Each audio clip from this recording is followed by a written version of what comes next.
Before I tell you about the absolute explosion that happened next and how this night ended in handcuffs, let me know where you are watching from in the comments. Grab a warm cup of coffee, sit back, and listen to the whole story. The smell of roasted turkey and sage stuffing usually brings back good memories for most people. For me, it brings back the metallic taste of adrenaline and the sharp, undeniable clarity that my family was entirely broken. It was Thanksgiving Day. The dining room was suffocatingly warm, filled with the kind of heat that comes from too many bodies, a roaring fireplace, and decades of unspoken resentment. I was sitting at the heavy oak table in my parents' house in suburban Connecticut. The good crystal was out. The silver was polished. Everything looked like a perfect, glossy advertisement for the American family. But I knew better. I have always known better. My mother, Sarah, sat across from me. She was wearing a crisp maroon blouse, her hair perfectly styled, playing the role of the gracious hostess to absolute perfection. She leaned over the table, a tight, practiced smile plastered across her face, and slid a small, cream-colored envelope toward my plate.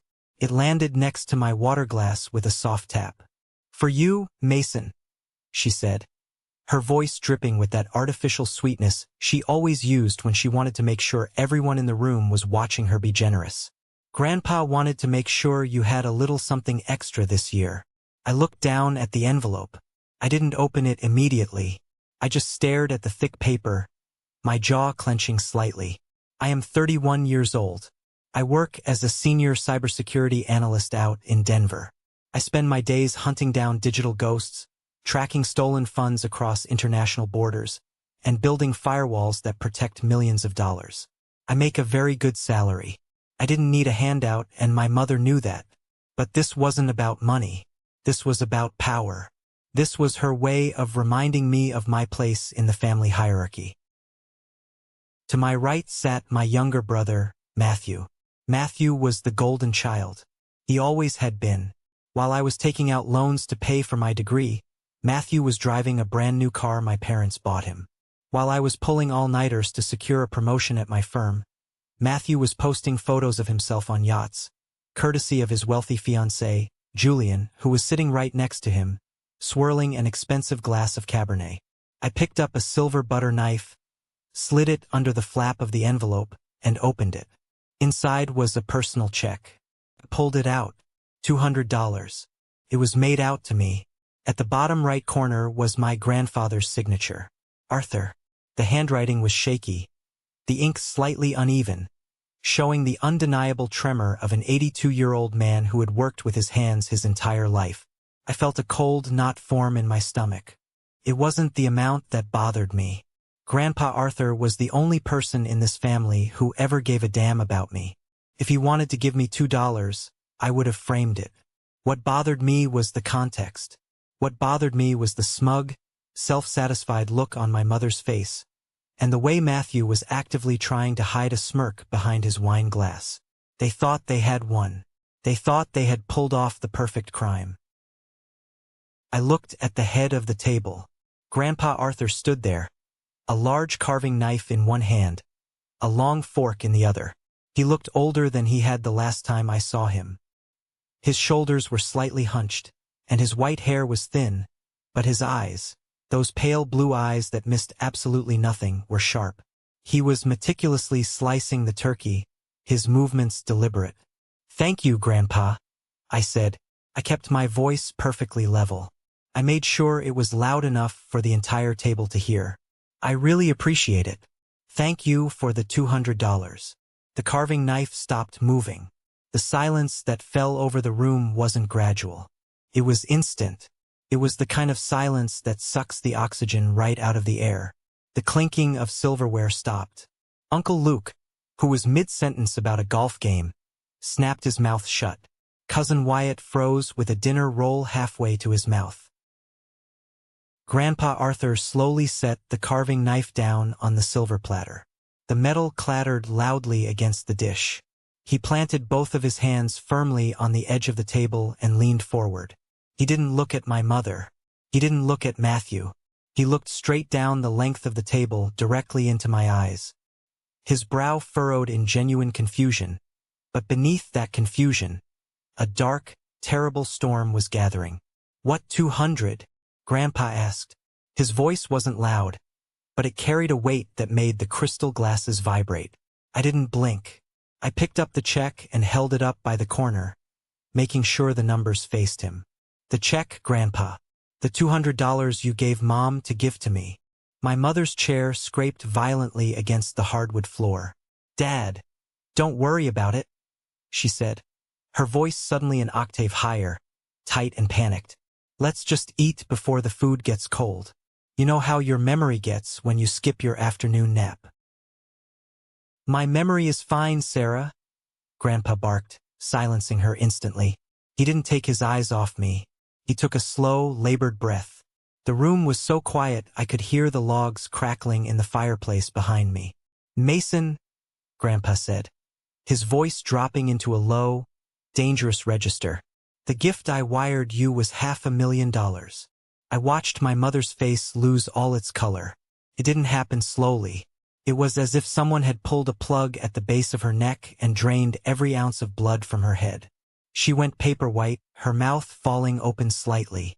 Beside her, Matthew dropped his fork. It hit his china plate with a sharp, cracking sound. Julian, his fiancée, stiffened, his eyes darting frantically between me, my mother, and Grandpa. My father, David, who had been quietly eating his salad, slowly put his hands in his lap and stared at the tablecloth, refusing to look up. I didn't move. I didn't smile. I didn't show an ounce of the rage that had been burning inside my chest for the last 72 hours. I just sat there, holding the $200 check in the air, watching the walls of their perfect, fabricated life begin to crumble around them. But to understand exactly how we got to this dining room, and why a $200 check was the smoking gun to a federal crime, we have to go back. We have to go back to 3 days earlier, when a phone call that was supposed to sound like brotherly love turned out to be the biggest mistake my family ever made. Let me tell you something about growing up in the shadow of a golden child. It changes the way you view the world. It teaches you very early on that love in some families is not unconditional. It is a finite resource, and if you aren't the favorite, you have to fight for scraps. Matthew is 4 years younger than me. From the moment he was born, my mother, Sarah, decided he was the center of her universe.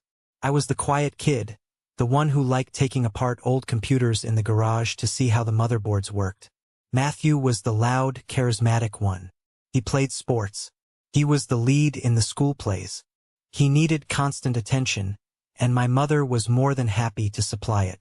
I remember sitting at the kitchen table when I was 18, holding an acceptance letter to a top-tier university for computer science. I was thrilled. I had worked 3 part-time jobs during high school just to save up for the application fees.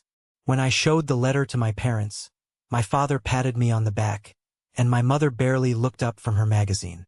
"That's nice, Mason," she had said, "but we need to talk about tuition. We've decided we need to dip into your college fund to help pay for Matthew's private football coaching. You understand, right? You're smart.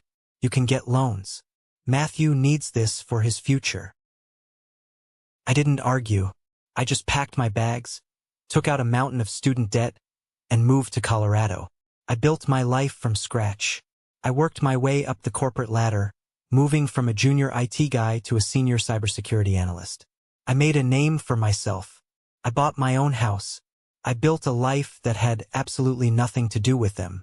The only reason I ever went back east was for Grandpa Arthur. Grandpa was my shield. When I was a kid, he was the only one who would sit in the garage with me while I messed around with circuit boards.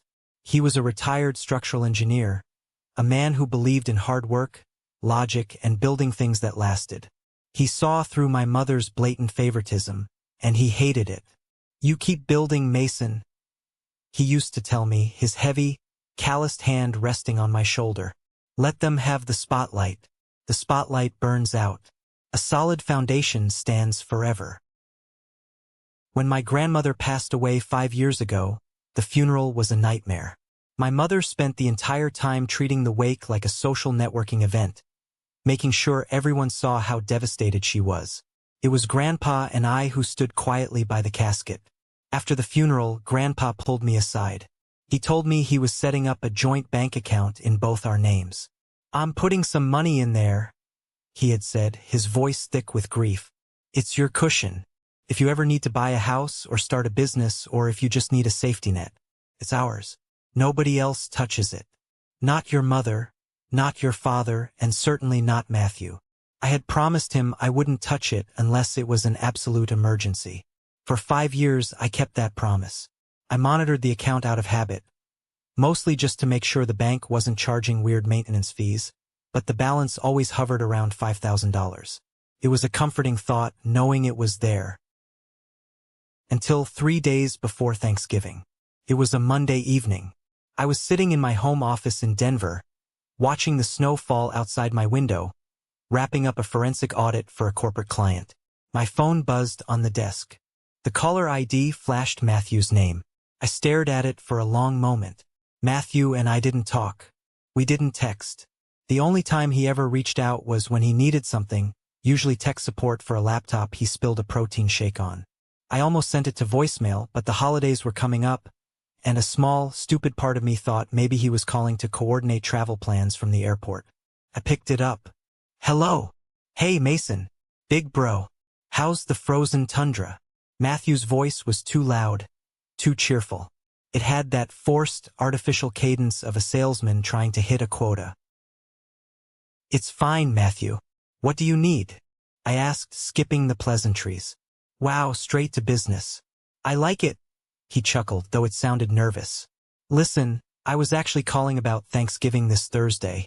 Mom and I were talking, and we were thinking, maybe you should sit this one out." I stopped typing on my keyboard. The silence stretched between us. "Sit this one out?" I repeated slowly. "Yeah, man," Matthew said, his tone shifting into something that was supposed to sound sympathetic. "Look, Grandpa isn't doing so great. Dr. Gray came by last week, and he said Grandpa's heart is weak. He needs absolute peace and quiet. You know how stressful it gets when the whole family is together. Plus, flights from Denver last minute are, what, $1,000? You should save that money for yourself. Use it to pay down your mortgage or something. We'll FaceTime you during pie. It's better this way." I leaned back in my chair. My eyes narrowed. Matthew giving financial advice? Matthew caring about my mortgage? That was the first red flag. The second was Grandpa's health. I had spoken to Grandpa Arthur on FaceTime just 2 days ago. He had been out in his yard, fixing a broken latch on his garden gate. He looked tired, sure, but his mind was sharp, and he certainly wasn't on his deathbed. "Dr. Gray said he needs peace and quiet?" I asked, keeping my voice perfectly neutral. "Exactly." Matthew jumped on the agreement too fast. Any excitement could be really bad for him. Mom is super stressed about it. So, just stay in Denver, enjoy the snow, and we'll see you at Christmas. "Maybe." "All right," I said. "Thanks for letting me know, Matthew." "Anytime. Bro, love you." He hung up before I could reply. I put the phone down on my desk. The silence in my office felt heavy. Something was wrong. The hairs on the back of my arms were standing up. In my line of work, you learn to trust that instinct. When a system administrator suddenly tells you not to check a specific server because it's under maintenance, that's the server you check first. When my brother, who hasn't cared about my existence in a decade, suddenly cares about my travel expenses and Grandpa's stress levels, there is a fire burning somewhere, and he is trying to hide the smoke. I didn't call my mother.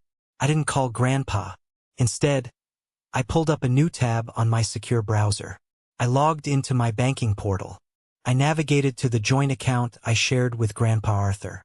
I hadn't looked at it in a few months. My heart was beating a steady, rhythmic thud against my ribs. I don't know what I expected to see. Maybe my mother had convinced Grandpa to drain the $5,000 to pay for catering. Maybe Matthew had somehow gotten a hold of the debit card number. The dashboard loaded. I looked at the balance. Available balance, $5,247.18. I let out a breath I didn't know I was holding. It was fine. The money was still there. I rubbed the bridge of my nose, feeling foolish. I was letting my paranoia get the best of me. Matthew was probably just being his usual selfish self, not wanting me around to steal attention from him and his fancy new fiancée. I reached for my mouse to close the window, but my hand stopped. I am an analyst. I don't look at summaries. I look at data. I clicked on the tab that said Transaction History. I set the filter to show the last 6 months. The screen refreshed, pulling up a long list of minor interest accruals and the occasional small deposit Grandpa made from his pension. I scrolled down, and then my stomach dropped straight into the floor. There, sitting in the middle of the screen, were 2 lines of text that made the blood in my veins turn to ice water. August 14th. Incoming wire transfer origin, Arthur Vanguard Investments. Amount, $500,000. Memo, for Mason. Build something lasting. August 15th. Outgoing wire transfer, destination. External account ending in 7392. Amount, $499,800. Memo, investment transfer. I stared at the screen. I stopped breathing. The numbers blurred together, and for a second, a wave of pure, unadulterated nausea washed over me. $500,000. Grandpa had wired $500,000 into our joint account. A life-changing amount of money, an inheritance given early, and less than 24 hours later, almost all of it was gone. My eyes locked onto the math. $500,000 came in. $499,800 went out. $200. They left exactly $200 of the transferred money behind. My hands curled into fists on my desk. I knew exactly what that was. That wasn't a mistake. That was a calculated, deliberate move. In banking software, if a massive deposit hits an account and is immediately drained to zero, it triggers a high-level automated fraud alert. The algorithms flag it as a potential account takeover or money laundering scheme. But if you leave a fraction of the funds behind, just enough to keep the account active and looking like a normal transaction, it often bypasses the first layer of security checks. Whoever took this money wasn't an amateur. They had planned this. And then I realized what Matthew's phone call was really about. If I didn't come to Thanksgiving, I wouldn't see Grandpa. If I didn't see Grandpa couldn't ask me what I was going to do with the $500,000 he sent me. They were buying time. They thought they could keep me away long enough to cover their tracks, or maybe gaslight Grandpa into thinking he never sent it at all. I picked up my phone. I didn't call the standard customer service line. I scrolled through my contacts until I found a number I hadn't used in 2 years. The phone rang twice before a deep, gravelly voice answered. Elijah, I said, my voice tight. Mason? Well, I'll be damned. Long time no see, man. You still freezing your ass off in Denver? Elijah was a former colleague of mine, a guy who had moved from private sector cybersecurity over to the fraud division of the very bank my grandpa and I used.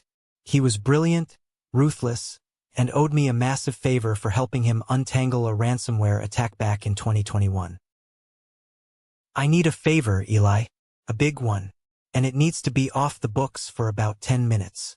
His tone shifted instantly. The jovial greeting vanished. Give me the account number. I read it to him. I heard the rapid clacking of a mechanical keyboard on his end. All right, I'm in, Elijah said. What am I looking at? August 14th and 15th. A wire in for $500K. A wire out for $499,800. I need to know where that outgoing wire went, and I need to know who authorized it. There was a long silence on the line. I could hear Elijah breathing. Jesus, Mason. Okay, let me dig into the authorization logs. More typing. All right, the outgoing wire was initiated online.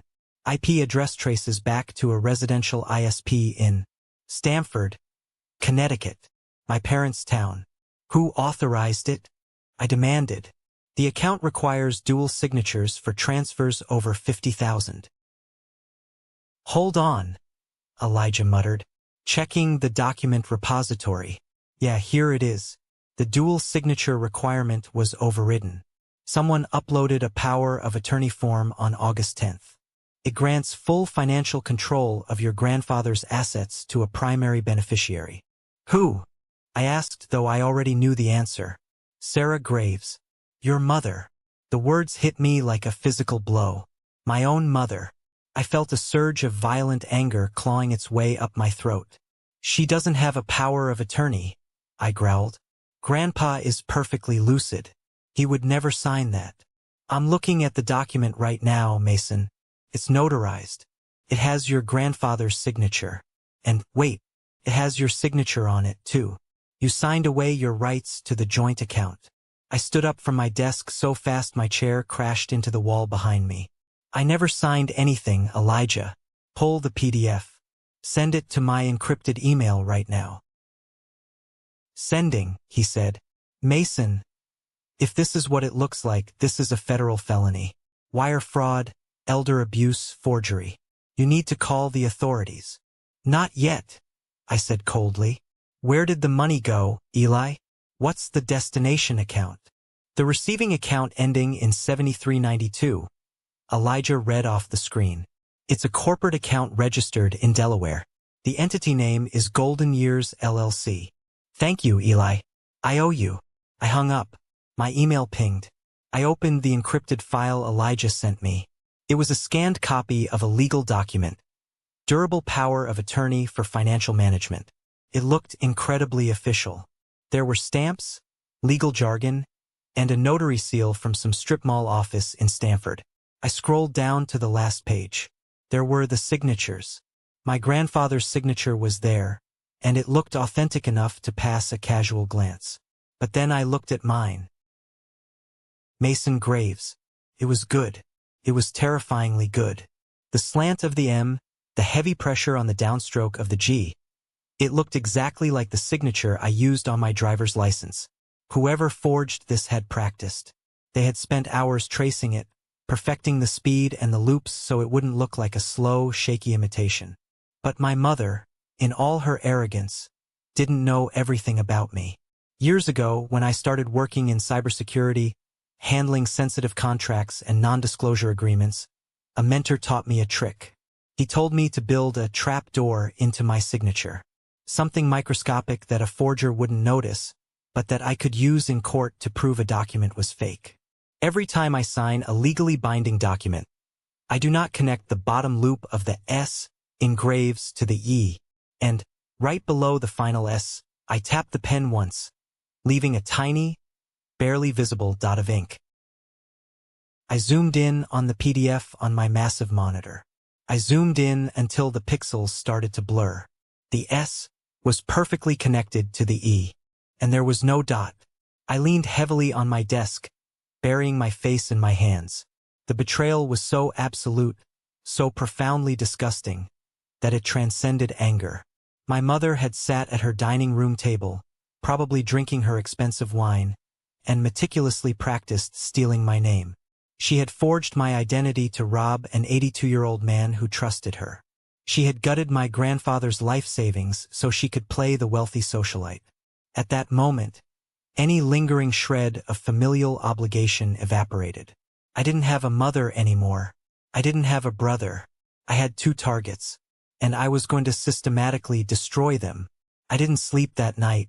I brewed a pot of black coffee and treated my family like a hostile cyber threat. I needed to know exactly where that $500,000 went. I texted Samuel, my best friend from college who was now a ruthless corporate litigation lawyer in Chicago. Need a fast public records pull. Delaware LLC. Golden Years LLC. Founded sometime around August. Samuel texted back 20 minutes later with a screenshot of a business registry. Golden Years LLC. Registered agent, Julian Roth. Principal member, Julian Roth. Julian, Matthew's fiancé. The smug, perfectly groomed investment consultant who had been dating my brother for 2 years. Suddenly, the pieces snapped together with horrifying clarity. My mother didn't just steal the money. She laundered it through her future son-in-law to make it disappear. I opened a dummy Instagram account I used for threat intelligence gathering and searched for Matthew's public profile. Matthew wasn't the type to hide his life. His entire existence was based on external validation. His feed was a continuous stream of filtered photos, expensive dinners, and luxury vacations. I scrolled back to mid-August. August 10th, the day the fake power of attorney was filed. A photo of Matthew and my mother at a high-end spa, holding champagne flutes. Caption: Spa Day with the Queen. Hashtag blessed. August 14th, the day the $500,000 hit the account. Silence. No posts. August 15th, the day the money vanished. Silence. August 18th, 3 days after the theft. A video of Matthew squealing in a dealership parking lot. The camera pans to a brand new, midnight blue Porsche Macan with a giant red bow on the hood. Julian is standing next to it, smiling like a savior. Caption: OMG! Julian surprised me with my dream car. Best early wedding present ever. He's been working so hard on his new investment firm and it's paying off. I'm literally crying. Hashtag Porsche, hashtag fiancé of the year, hashtag rich life. I felt sick to my stomach. I looked up the MSRP for a fully loaded Porsche Macan. $85,000. I kept scrolling. September 2nd, photos from a first-class flight to the Maldives. September 15th, a close-up of Matthew's hand resting on the steering wheel of the Porsche, casually showing off a massive, diamond-encrusted Cartier watch. October, photos of my mother's newly renovated kitchen, custom marble countertops, professional-grade Viking appliances. They were spending Grandpa's money. They were literally parading his life savings around on the internet, slapping filters on it, and begging strangers for likes. They had taken a gift meant to build something lasting and turned it into leased cars and kitchen cabinets. I took screenshots of everything. Every post, every timestamp, every caption. I downloaded the videos. I built a digital dossier that was bulletproof. By the time the sun came up over the Rocky Mountains, I had a folder on my desktop named Thanksgiving. Inside were 52 pieces of hard, irrefutable evidence of felony wire fraud. I picked up my phone, opened my text messages, and clicked on Matthew's name. Hey Matt, looked at my schedule. I got my shifts covered. I'm booking a flight now. See you Thursday. I hit send. I didn't wait for his reply. I closed my laptop and went to pack. I didn't pack clothes for a long weekend. I packed for a tactical extraction. I went to a local office supply store right when it opened. I walked down the aisles with a cold, singular focus. I bought 5 heavy-duty, black leather-bound presentation folders. The kind lawyers use when they are handing over discovery documents in a massive corporate lawsuit. I bought a ream of high-quality, thick paper. When I got home, I hooked up my laser printer. I printed everything. I printed the bank statements showing the exact moment the $500K entered the account and the $499.8K left. I highlighted the $200 left behind in bright, screaming yellow ink. I printed the forged power of attorney. I printed an enlarged, high-resolution comparison of my real signature side by side with my mother's forgery, circling the missing trapdoor dot in red marker. I printed the Delaware registry papers proving Julian owned Golden Years LLC. And finally, I printed glossy, full-color pages of Matthew's Instagram posts. The Porsche, the Cartier watch, the Maldives, the kitchen renovation. Next to each photo, I typed out the estimated cost of the items. I punched holes in the paper and bound them perfectly into the 5 black folders. They were heavy. They felt like bricks in my hands. They were the physical manifestation of my family's betrayal. I put 4 of the folders into my hardshell carry-on suitcase. The 5th folder I slid into my laptop bag. My phone buzzed constantly during the drive to the Denver airport. It was Matthew panicking. Bro, you really don't have to come.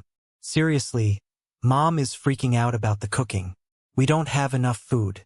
Mason, Grandpa is really tired today. It's a bad idea. I ignored them all. I walked through airport security, boarded my flight, and watched the snow-capped mountains disappear beneath the clouds. I wasn't nervous. I felt an eerie, unnatural calm. The kind of calm a demolition expert feels right before they push the detonator. The Uber dropped me off at the end of my parents' long driveway on Thursday afternoon. The sky was an overcast, slate gray, and the air was biting cold. Parked right in front of the two-car garage, gleaming obnoxiously, was the midnight blue Porsche Macan. I stood there for a moment, just staring at it. I could almost see Grandpa Arthur's hard-earned pension bleeding through the expensive paint job. I gripped the handle of my suitcase, the wheels grinding against the pavement as I walked up to the front door. I didn't knock. I just walked in. The house smelled like roasted meat, expensive candles, and sheer panic. "Mason!" My mother practically shrieked from the kitchen. She came bustling out, wiping her hands on an immaculate apron. Her smile was so wide, so tight, it looked like it was causing her physical pain. She threw her arms around me, pressing her cheek against mine. "You made it. We are so happy you're here, even though it's such a surprise." "Hi, Mom," I said, keeping my arms at my sides. I didn't hug her back. Matthew emerged from the living room, a glass of wine in his hand. He was wearing a cashmere sweater that probably cost more than my first car. The Cartier watch flashed on his wrist. He looked pale, his eyes darting to my suitcase and then to my face. "Hey, bro," Matthew said, giving me a stiff, one-armed bro hug. "Glad you could make it, despite the flight costs." "I found a deal," I said flatly. Julian, the fiancé, was standing by the fireplace, looking like he had just stepped out of a GQ magazine. He gave me a curt nod. "Mason, good to see you." "Julian," I replied. "Business is good, I hear? The new investment firm doing well." Julian's smile faltered for a microsecond. "Can't complain. Just grinding away." "I bet you are," I said softly. "Where's Grandpa?" I asked, looking past them. "Oh, he's resting in the den," my mother said quickly, moving to block the hallway. "Dr. Gray said he really needs to limit his excitement, Mason. So please, let's keep the conversation light today. No heavy topics. He's very fragile." "I'll be gentle," I said, stepping smoothly around her. I found Grandpa Arthur sitting in a leather recliner in the den, watching a football game. When he saw me, his face lit up.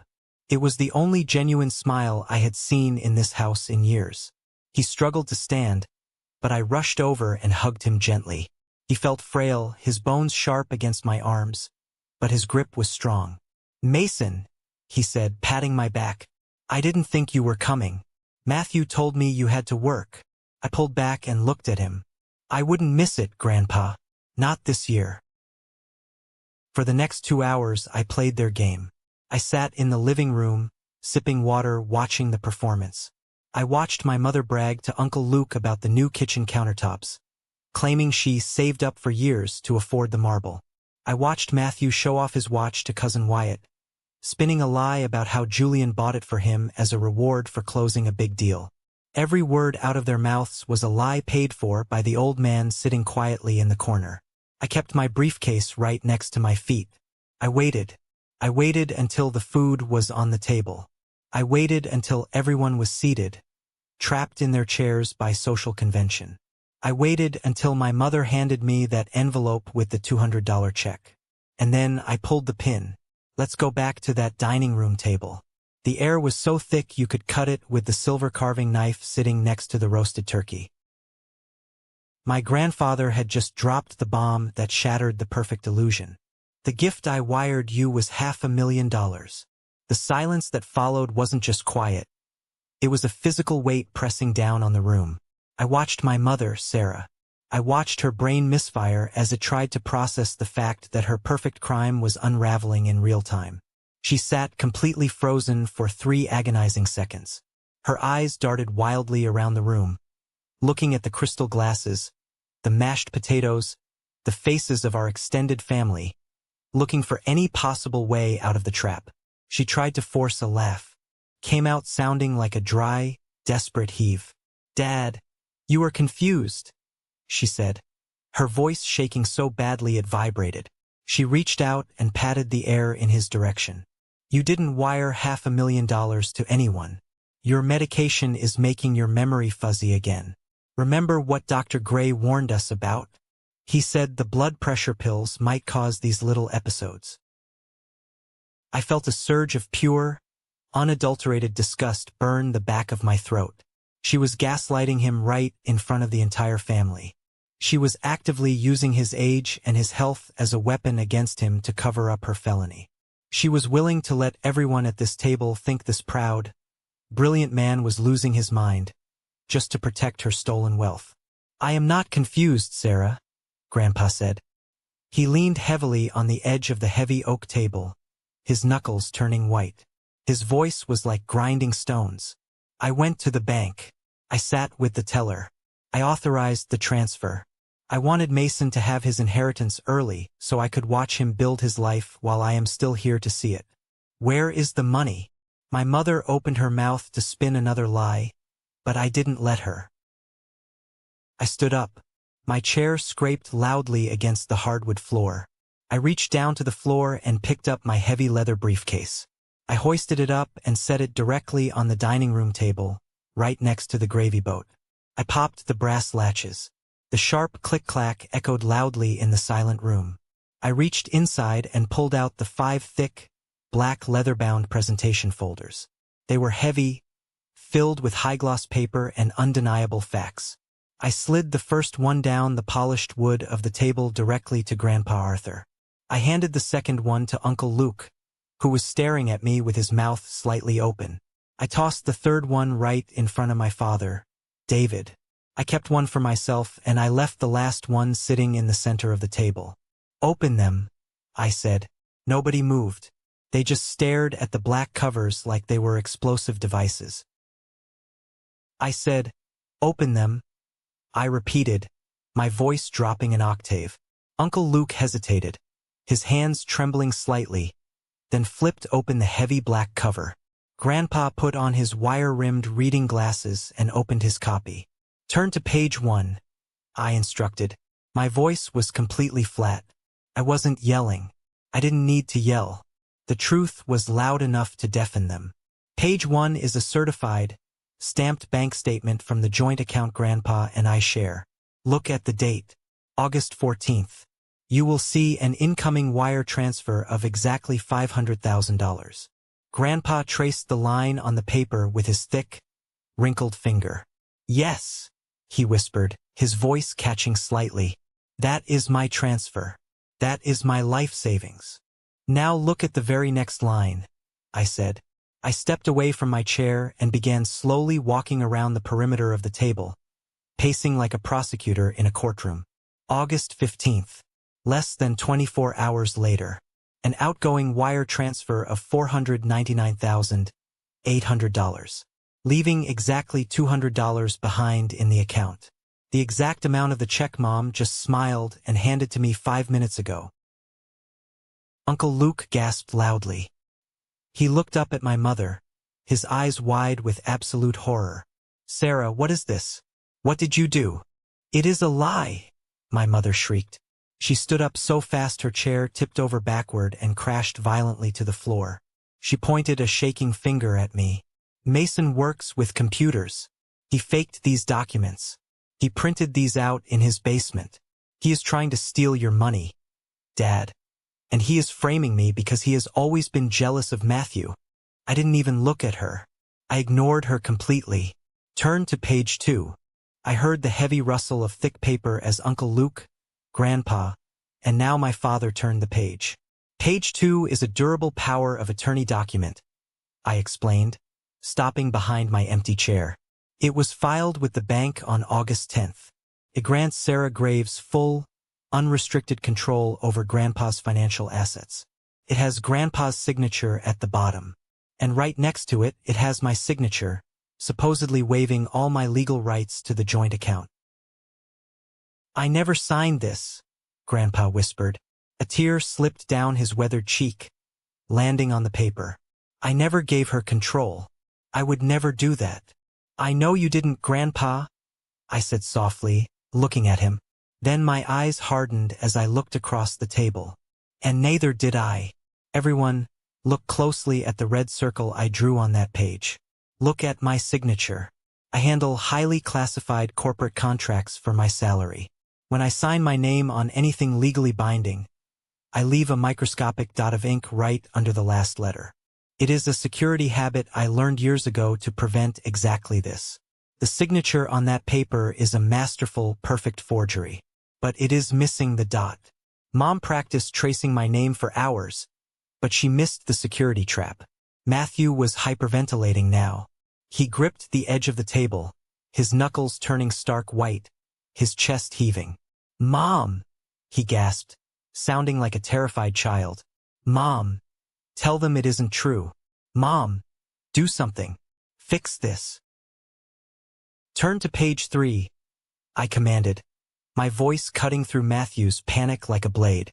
This was the kill shot. This was the moment the entire house of cards was going to come crashing down on their heads. The money didn't just disappear into thin air.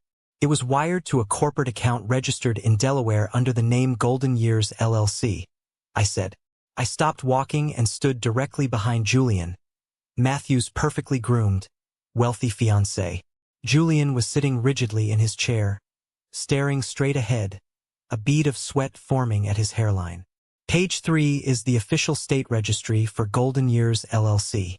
You will see the registered owner, the sole beneficiary, and the principal member is Julian Roth. The man sitting right there. Every single head at the table snapped toward Julian. Uncle Luke looked like he was going to be sick.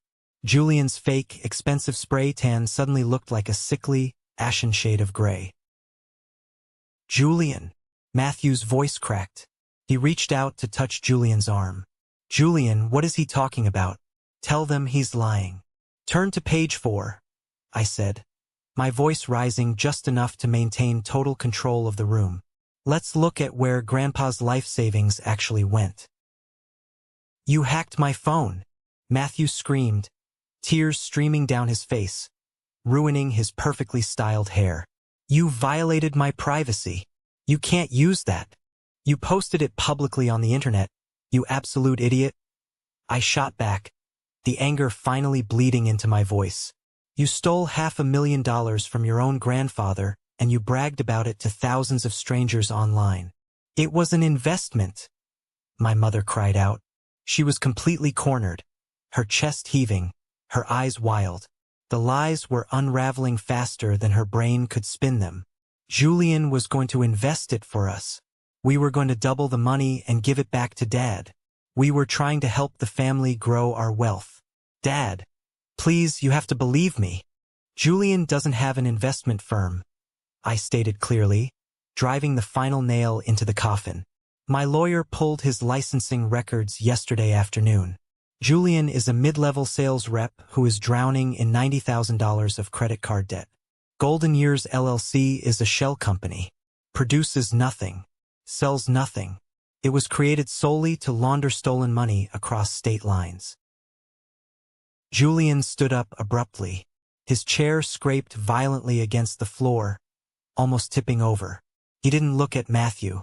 He didn't look at my mother. He looked directly at me. Julian was a lot of things, but he wasn't stupid. He recognized a completely lost battle when he saw one. In the corporate world, when the ship is taking on water and the feds are circling, the rats jump ship first to save themselves. "I am out," Julian said. His voice was cold, clipped, and completely devoid of the charming, warm facade he had displayed just an hour ago. "Julian, wait, where are you going?" Matthew cried, jumping up and reaching out to grab his fiancée's arm. Julian yanked his arm away with such force that Matthew stumbled backward. "Don't touch me," Julian snarled, his face contorted in panic and rage. "I told your mother this was too risky. I told her the bank would flag a massive withdrawal from a retirement fund. I only set up the LLC because she swore to me that you all agreed to it as an early inheritance. I am not going to federal prison for your insane, toxic family." Julian reached into his tailored suit pocket. He pulled out the small velvet box that held the matching Cartier engagement ring, the ring he had bought with my grandfather's stolen money. He tossed it onto the table. It landed right in the center of the mashed potatoes. "Consider the engagement off," Julian said, adjusting his cuffs with shaking hands. "Do not contact me. I am calling my lawyer." Julian turned on his heel and walked fast toward the front door. The heavy oak door slammed shut behind him, rattling the picture frames on the hallway wall. Matthew collapsed back into his chair, burying his face in his hands, sobbing uncontrollably. The golden child, the boy who had never faced a single consequence in his entire life, was finally hitting a wall he couldn't charm or cry his way over. His perfect, curated life was reduced to rubble in less than 10 minutes. My mother was breathing heavily, her chest heaving as she stared at the door Julian had just walked through. The reality of her situation was finally crashing down on her. She looked wildly at my father. "David, do something," she begged, her voice shrill and desperate. "Tell him to stop this. Talk to your son."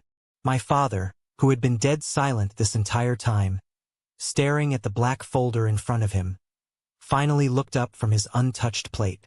He looked at me, his eyes wide and pleading. He looked small. He looked incredibly weak.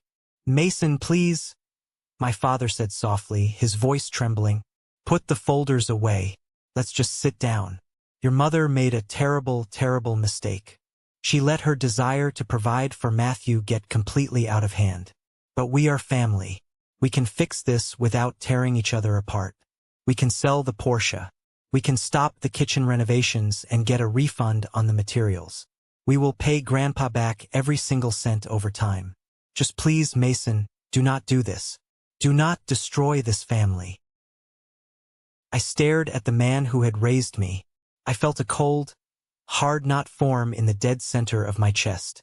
It was a realization so ugly, so profound, that it almost took my breath away. "You knew?" I realized aloud, the words tasting like ash in my mouth. My father swallowed hard, his Adam's apple bobbing. He couldn't maintain eye contact. He looked down at his lap. He knew.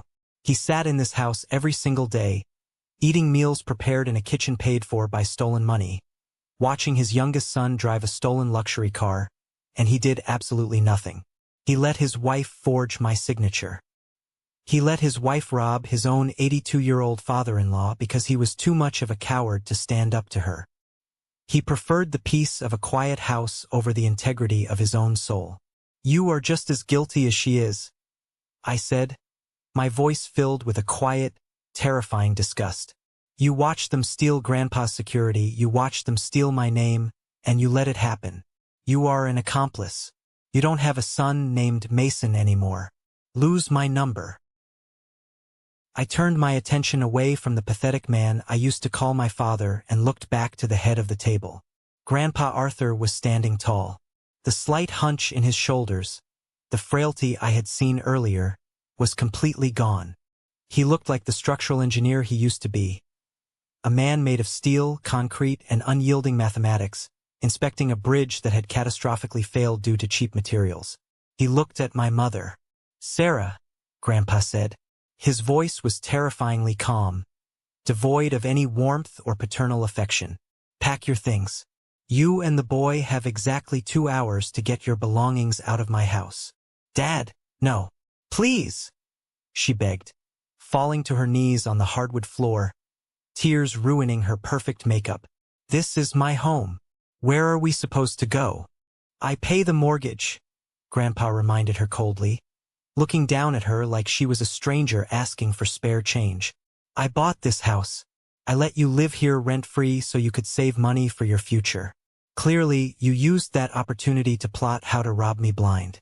Get out, before I pick up that telephone and have the police escort you off the property in handcuffs." My mother opened her mouth to argue, to scream, to plead again, but the look in Grandpa's eyes stopped her dead. It was the look of a man who had completely and permanently severed a blood tie. There was no coming back from this. The rest of the evening was a surreal blur of frantic, humiliating packing. Uncle Luke and Cousin Wyatt left immediately, muttering awkward apologies to Grandpa, wanting absolutely nothing to do with the nuclear fallout. I sat in the den with Grandpa. We didn't turn the television on. We just sat in the quiet, drinking black coffee, listening to the frantic thudding of footsteps upstairs.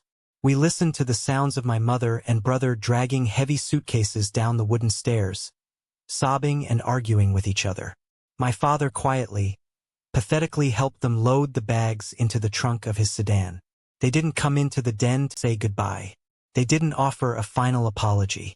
They just got into the car, started the engine, and drove away into the freezing, pitch-black November night. The next morning, the sky was a brilliant, unforgiving, icy blue. I didn't call the local police department. Local police handle noise complaints, domestic disputes, and stolen bicycles. I am a senior cybersecurity analyst. I know exactly how to handle high-level interstate financial crimes. After a quiet breakfast of toast and more black coffee, Grandpa and I got into my rental car. We drove 40 miles past the suburbs, straight to the nearest Federal Bureau of Investigation field office. We sat in a sterile, brightly lit conference room with a special agent who specialized in white-collar crime and elder financial abuse. I handed the federal agent one of the black folders. I gave him Elijah's direct contact information at the bank's fraud department. I gave him the routing numbers, the IP addresses, the forged documents, and the registry for Golden Years LLC. The agent sat in silence for 20 minutes, slowly looking through the folder, his eyebrows rising higher and higher with every page he turned. When he reached the end, he closed the thick black cover and let out a low whistle. "You did our entire job for us, Mr. Graves," the agent said, looking at me with genuine respect. "We have dedicated task forces that take months to build a paper trail this clean. We will be issuing immediate, federal freeze orders on all bank accounts associated with Sarah Graves, Matthew Graves, and Julian Roth by 3 o'clock this afternoon. Nobody is moving a dime." It was over. The tumor had been surgically, permanently cut out. The wheels of the federal justice system turn incredibly slowly, but when they finally grind down, they crush absolutely everything in their path. 6 months passed. The federal prosecutors did not offer a generous plea deal. They rarely do when the evidence is handed to them on a silver platter. Elder financial abuse, combined with wire fraud, identity theft, and laundering money across state lines, carries severe mandatory penalties. My mother and brother tried to hire a high-powered, expensive defense lawyer to fight the charges, but they couldn't even pay his initial retainer fee because all of their assets, every single bank account, credit card, and investment portfolio, were frozen solid by the federal government. They ended up with an overworked public defender who took one single look at my black folder, saw the forged signature and the IP address logs, and told them to plead guilty to minimize the damage and avoid a lengthy, humiliating trial. I flew back east for the final sentencing hearing. The federal courtroom was vast, intimidating, and quiet, smelling heavily of polished wood, floor wax, and impending doom. I sat alone in the back row of the gallery. I didn't sit with my father. He sat 2 rows ahead of me, his shoulders slumped so far forward, he looked like he carried the weight of the world. He looked 10 years older than the last time I saw him at Thanksgiving. The judge did not mince his words when he delivered the sentence. He looked down from the bench with absolute disgust.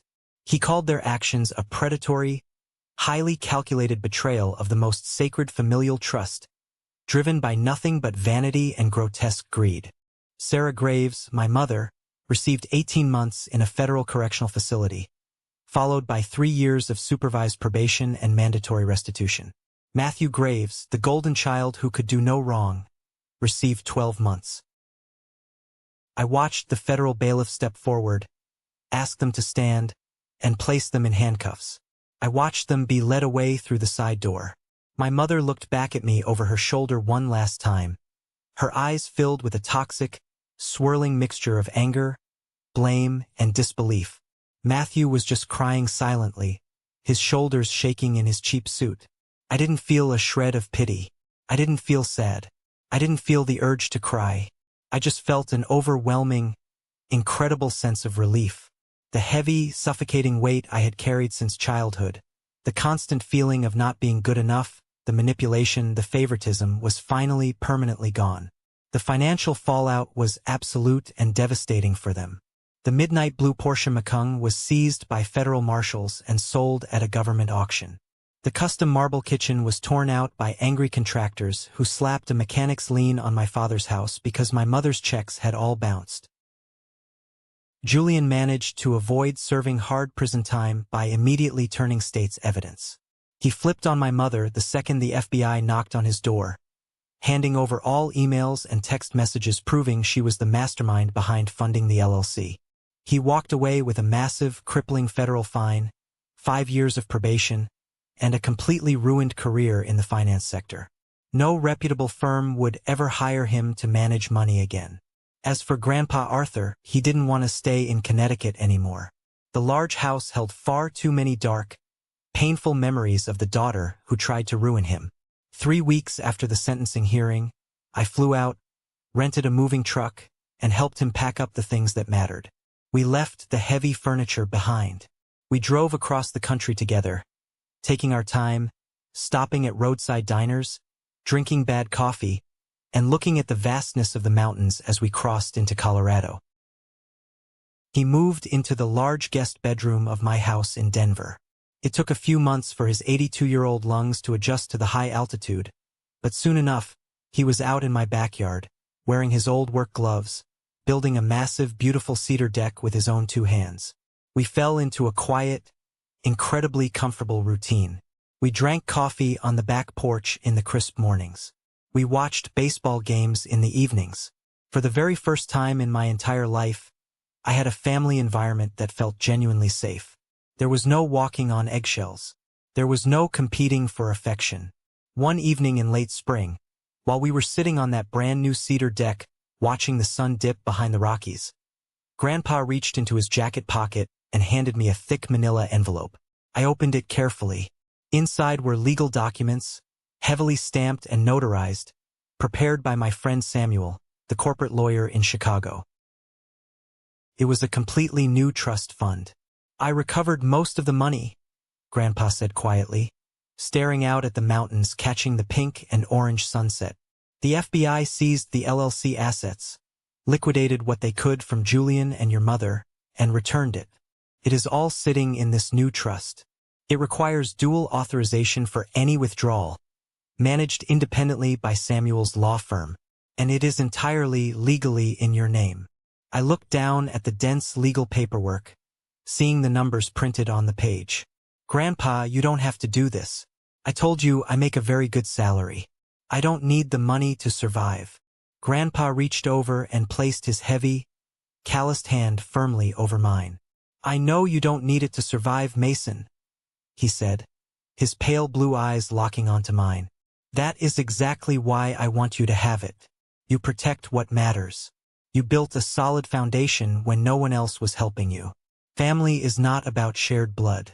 Blood just means you are biologically related. Family is about protection. You protected me when I was vulnerable.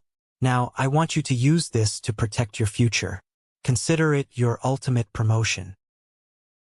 I didn't argue with him this time. I took the pen he offered me. I signed the paperwork, making absolutely sure to include the tiny, microscopic dot under the last letter of my name. The mail carrier dropped a large stack of letters onto my front porch yesterday afternoon. I brought it inside, sorting through the utility bills and the glossy junk mail advertisements until I found a thick, plain white envelope. There was no return address written on it, but I recognized the handwriting instantly. The loopy, dramatic, sweeping script belonged to Matthew. The postmark stamped across the top corner was from a low-security federal correctional facility in Pennsylvania. I stood in my kitchen and held the envelope in my hands for a long moment. I could feel the sheer thickness of the folded pages inside. It was probably 8 or 10 pages long. Knowing Matthew, knowing the way his mind worked, it was likely filled with endless excuses, sob stories about how hard the prison food is, complaints about his cellmate, and desperate demands for me to put money into his commissary account so he could buy better snacks. Maybe, if I dug deep enough, there was a fake, highly conditional apology buried somewhere in paragraph 4. 10 years ago, I would have opened it. I would have read every single agonizing word, letting his guilt, his manipulation, and his toxic energy poison my entire day. I would have agonized for weeks over whether I should reply, whether I owed him a second chance because he was my brother. But I am not that person anymore. I walked out of my kitchen and down the hall into my home office. I walked past the framed cybersecurity certifications hanging on my wall. I walked right up to the heavy-duty, cross-cut paper shredder sitting next to my oak desk. I reached out and flipped the power switch. The machine hummed to life with a low, hungry growl. I didn't open the envelope. I didn't even bend the flap to peek inside. I just held it directly over the feeding slot, let go of the paper, and watched the steel blades pull it down into the darkness. The loud, aggressive grinding noise filled the quiet room as 8 pages of toxic history, manipulation, and lies were violently turned into tiny, unreadable strips of confetti. It was, without a doubt, the best sound in the entire world. People often talk about forgiveness like it is a mandatory requirement for moving on with your life. They tell you that holding on to anger is like drinking poison and expecting the other person to die. But what they don't tell you is that setting a hard, impenetrable boundary is not the same thing as holding on to anger. Setting a boundary is an act of pure self-preservation. You do not owe your peace of mind, your time, or your resources to people who actively tried to destroy your life, no matter how much DNA you happen to share with them. My mother and brother tried to use my name, my grandfather's trust, and our family history as a weapon to fund their vanity. I took that weapon away, broke it in half in front of them, and walked away. I am building something lasting now, just like Grandpa told me to, and my front door only opens for people who respect the foundation. Thank you for sticking around and listening to my story. I know it was a heavy one, but it is the harsh reality of what happens when greed and favoritism infect a family. I hope this resonated with you in some way, especially if you have ever felt like the outsider or the scapegoat in your own home. Have you ever found yourself in a similar situation? Have you ever had to draw a hard, unforgiving line in the sand with your own family members to protect yourself and your sanity? Let me know down in the comments. I read every single one of them, and I try to reply to as many as I can.